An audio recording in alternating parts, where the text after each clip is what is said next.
So thanks very much. Thank you. I want to have Dr. Masood come up for our next talk, slow and steady increase in percutaneous MCS. Don't feel bad. We all knew that epi was a surgical drug, but you said it, so we didn't have to say it. So. Good afternoon, everybody. My name is Faraz Masood. The only difference between last talk and my talk is that it's raining right now, and we are going to build the ark at the same time. Thanks for the organizing committee, Dr. Jumian and Dr. Carr, for allowing me to participate in this shock symposium. This is a robust event, and I was here 2 years ago, and after that, the world shut down. I changed my slides a little bit. Instead of saying it role of hemodynamic-based titration, I said role of hemodynamic, echo, patient factor, and hospital factor-based up-titration of support in cardiogenic shock. We all learned over the day and a half that Sky has put forth the collaboration and a database and a hierarchical model to evaluate cardiogenic shock. And based on this model, we identify the devices that we use, but there is no robust data out there that could help us guide which device to select for cardiogenic shock and how do we up-titrate this. This is a good paper that was put forth by Dr. Mera's group in Boston, and it essentially tells us that the cornerstone of MCS therapy is adequate patient selection and also device up-titration. They go through the whole paradigm of how do we select which patient at what time. But again, this is their best experience and their best data review. There's not a randomized controlled trial in this field. And then how do we wean these therapies when we put them on? Again, this is a nice article that was put forth by the group out east, and they have this expansive model which we all practice, and Dr. Danishmand also alluded to some of it. How do we manage these short-term devices? Again, there's no robust data out there, but these are the best practices, what we have learned based on our hospitals, based on our partners and anecdotal reports that we use.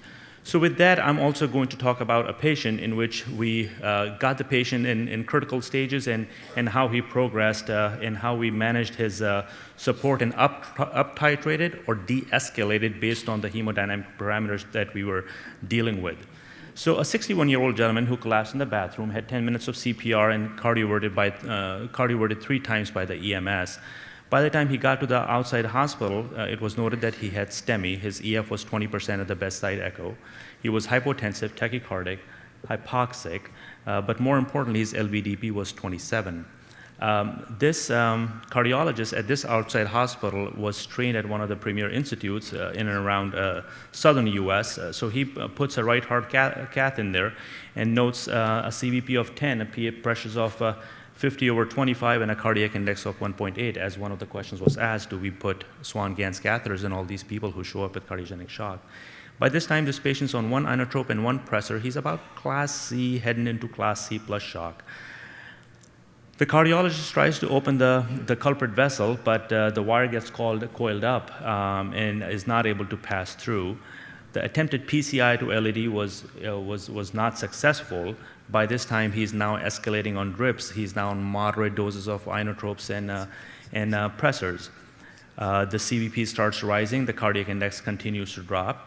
And he places an Impella CP and calls me. I'm a heart failure surgeon at Washington University. This hospital is about 20 minutes up north from my place, and we have a really good working relationship with this practice. So we have over the years developed a hub and spoke model in which either they can put catheter-based therapies or ECMOs and then can transfer the patients to us. When he comes to our tertiary care center, by this time he's on moderate to really high doses. By the time I see him, he's on really high doses of vasopressor support. We resuscitated him, but did not make a real change in his overall picture. His lactate was 9, pH was 7.2, continues to decline in index, and EF, as you could see, was noted to be 10%. Therefore, we go ahead and put the femoral veno-arterial ECMO. We use at our institute 17 French cannula for the artery. Everybody gets a superficial femoral arterial cannula. It's a wire wound sheet, so it does not kink. It's a 6 French sheet and the 25 French femoral venous cannula, which is multi-stage cannula. We always try to flow not full blow ECMO. We try to go somewhere between partial to a little bit more support. So this normal size individual had 3.4 liters of ECMO flow. His sweep was initially 6, then came down to 2 because of to treat his pH, and his PA diastolic improved to 12. This was his ECMO cannulation a few weeks ago. By the way, this case happened in February. I don't know if I mentioned that or not. By ECMO day 2, his pressures are down, his lactate is getting better, his PA diastolic is improved, and he's on 3 liters of ECMO support. But the legs started becoming ischemic, so this was exactly the next day. We already had planned that the day after we will upgrade him to an Impella 5.5, but because of some ischemic changes of the leg, we took him to the operating room, and just like Dr. Danishman presented, surgical cut down was performed, and we placed an Impella 5.5. We then sent him to our cardiologist, interventional cardiologist. He is technically amazing to see if he could do a complex PCI on ECMO and Impella. Let's see if we can forward that. This is ECMO day 3 and Impella day 2. By this time, patient's euvolemic 10 liters negative over the last couple days. Creatinine's improving, and we were able to send him for a PCI. As you could see on the cath lab result, he was able to recanalize his vessel. This was a 90 millimeter long lesion. He ends up putting 3 stents in there, but still the EF did not really improve. CVP, however, is down to 5, PA diastolic is 10. By ECMO day 5 and Impella day 4, he is now completely extubated and sitting up in chair. His epi's at minimal to support the right ventricle. His lactate is completely normalized, and so is other hemodynamics. So now, based on this hemodynamic support, we are we are shifting gears towards de-escalating his support. So we take him to the operating room, open cut down, and decannulate him in the OR. This is his Impella support. Now, interestingly, by day 8, his EF is still 8 to 10%, doesn't get better, but we start noticing high purge pressure in the Impella. This is despite protocol-based anticoagulation of Impella support and ECMO support. We notice high purge pressure in Impella, and as I mentioned, we do some things anecdotally too. So we got a report that you can use TPA for Impella 5.5s and sort of release the clot that's causing high purge pressure. So we use TPA. Now we are in Impella day 12. Impella is flowing better, but then it starts acting up again. Whenever we would try to wean the Impella, his cardiac index would drop, and his ejection fraction did not improve. He had another episode of Impella surge now on Impella day 13, and by this time we administered the TPA and decided that we would go ahead and put the HeartMate 3 in. By day 10 and 9, he was already being worked up for a destination therapy LVAD. He underwent HeartMate 3 LVAD and is doing quite well now. He's still in the hospital. This is the picture from day before yesterday, managing his anticoagulation and going to be able to go home.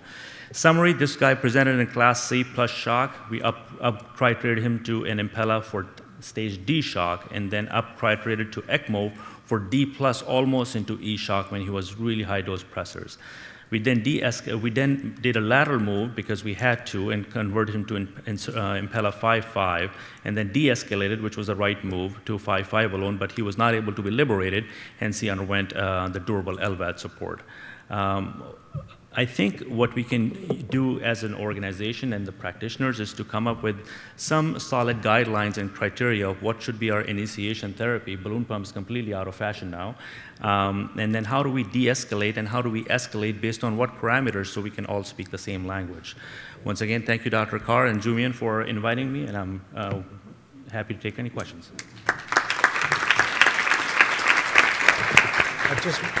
I'll make a quick comment. We actually have a study that we've been conducting using alternative purge solutions, so that may be something useful.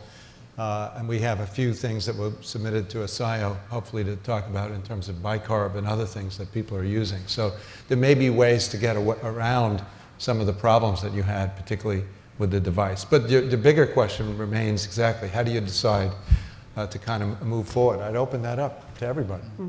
I assume this gentleman was not a transplant candidate, or if he was, today's allocation, how do you thread that needle?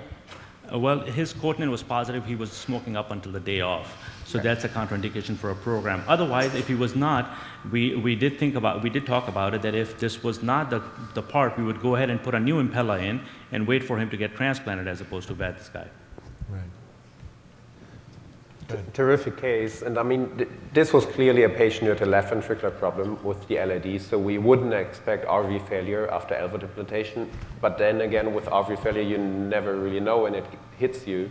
And I think a nice thing about the strategy you showed with upgrading to Impella 5.5 is that it's kind of a road test for the RV under like LV-like conditions. And you can see what you have to expect when you then go to LVAD. Do you need a temporary RVAD? So this is a nice feature or aspect of this approach that you can road test the RV. What Impella has helped us to do is to get the patient as well as possible, so when they go to the OR, they're well for their next procedure, whatever that procedure is, as opposed to a Hail Mary problem. Ali? Yeah, great case. The question from a technical standpoint, patient now 10 days before the infarction, do you have any technical problem of putting HeartMate 3 cannula in an infarcted area? The heart was not dilated. Is something you expect down the road to have more complications because of that? That's something we have to put in our mind when we're considering this patient too early on putting VADs on them. That's a great question. The apex is really mush in these people who come in with LAD infarct or inferior infarcts. And sometimes the needles, they tear through the muscle, so we just have to be very meticulous.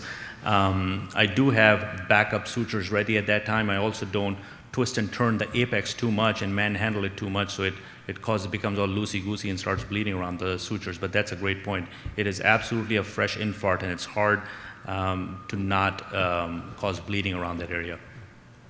I like the fact that you had a hub and spoke model that worked really nicely. You had a center that had difficult PCI, patients in shock. They were able to make a nice referral to your center with comprehensive care available. And all of the decision making didn't seem to be really protracted, right? It seemed like you were able to be decisive about the patient's needs and move care along. You know, I appreciate that comment because, you know, if we run together, we run far.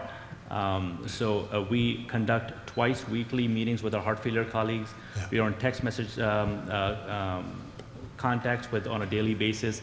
A lot of the outside referring colleagues are also on a huge St. Louis ECMO network text message. So if anybody is a patient in shock and they cannot find a bed in one of the bigger facilities, they put it on the text message for all the directors to get it, to see if we can proactively get the patient to our program. So it's a very nice model that we have created over the last 3 years. Well done. Yeah, I think creating best practice guidelines are going to be so important because these are very expensive therapies that, you know, administratively are under the watchful eye. And unless we do the right thing together, we're going to have a problem down the road. Did you have a comment, David? Yeah, What I say? Just shortly. So you decided to put them on the LVAD relatively fast, which was, I think, the right decision in this case because LAD was completely dead right after the 3 days. Could have probably opened it earlier. That would be one decision. But what would be your strategy? I mean, how long would you wait normally for a natural heart recovery if the LAD would have been opened? Would you have waited longer? Like, I mean, you could have waited on the great point. Soon after the cath, we realized that it was not a TME3 flow, and we realized this might be a potential path we would be going down to. That's why we started his LVAD eval right off bat. So when the second Impella clotted on a Sunday, we were ready for an LVAD Monday with social and financial approvals. Mani? Yeah, I mean, I think that's not to belabor the point here, but if you can either do everything right away, or if you're going to gradually increase someone's support, you have to be flexible and you have to be available, and you have to have good communication. And as you get older, you'd rather not be as available, and so it helps to just helps you sleep if you put them on everything right away. But as you're younger, and you don't need as much sleep, you can come and do multiple procedures. But the issue of timing and knowing, recoverability and all that, we always want to give a chance, but sometimes, not. I mean, we have actually, I'm wearing some gray hair here. On the other end of the experience, we have a series of patients, and I think Dr. Baniosi also, where we knew it looked clear there was zero recovery, and we actually went to the artificial heart in an acute MI setting. And that was a common feature at Arizona. So we published an interesting series in Nature Cardiovascular Medicine several years ago about the utility of that. Obviously, that was before Impella and a lot of these other things that we could do quickly. But it was save the patient rather than save the heart. That's the concept. I think on that note, we'll stop. We're right on time.